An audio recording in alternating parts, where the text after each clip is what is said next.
Why do companies buy carbon credits? It isn't compulsory outside of a few countries, so why bother? Why do they choose to buy on the voluntary carbon market? Hand on heart, do you pay to offset your carbon footprint? I'm sure most people can't say that they do. Think about it this way.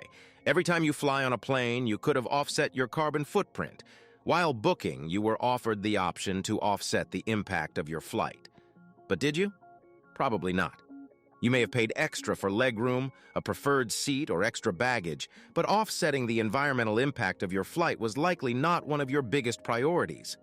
Imagine a different scenario. Imagine you pay to offset your carbon emissions. You get on the plane and fly to your destination, feeling happy that your flight was less harmful to the atmosphere thanks to your actions. But say you are traveling on your own. Who are you going to tell? Certainly not the person sitting next to you. That would just be weird. However proud you might feel about your actions, there is never any excuse for talking to strangers on planes. So, once you land, you can tell the person inspecting your passport about your good deeds, but do they care? Unlikely.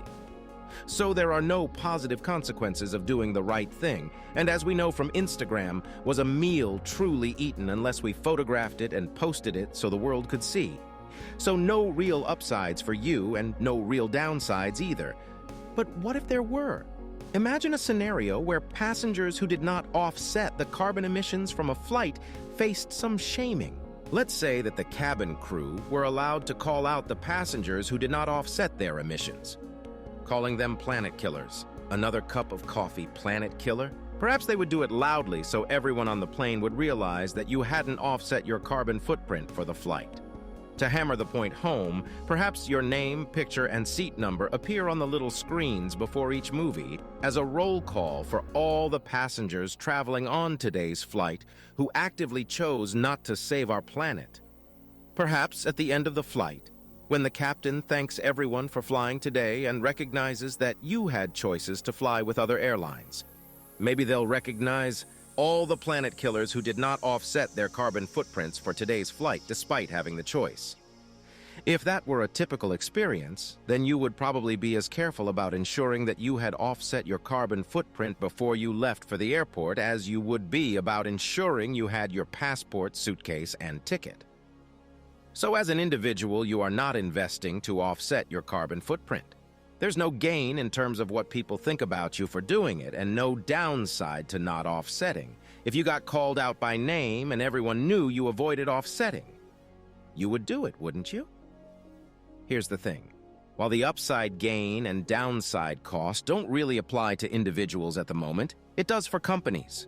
Companies that don't offset their carbon emissions get called out consistently by critics. They lose customers, have protesters outside their front doors, and are generally impacted by social and economic repercussions.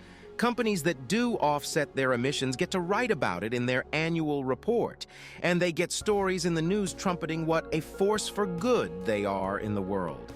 Companies gain from the upsides of buying carbon credits and face consequences for not buying them. And their customers say, "I don't want your planet-killing product anymore." This is why companies buy carbon credits. There is a lot of pressure on them to do so, and they don't want the reputation of being planet killers. While that pressure does not yet apply to individuals, it might soon have to, because we are heading for a climate catastrophe without sufficient concern for the problems that await us. But for now, thank your lucky stars that the pressure that makes companies buy credits doesn't apply to you the next time you fly.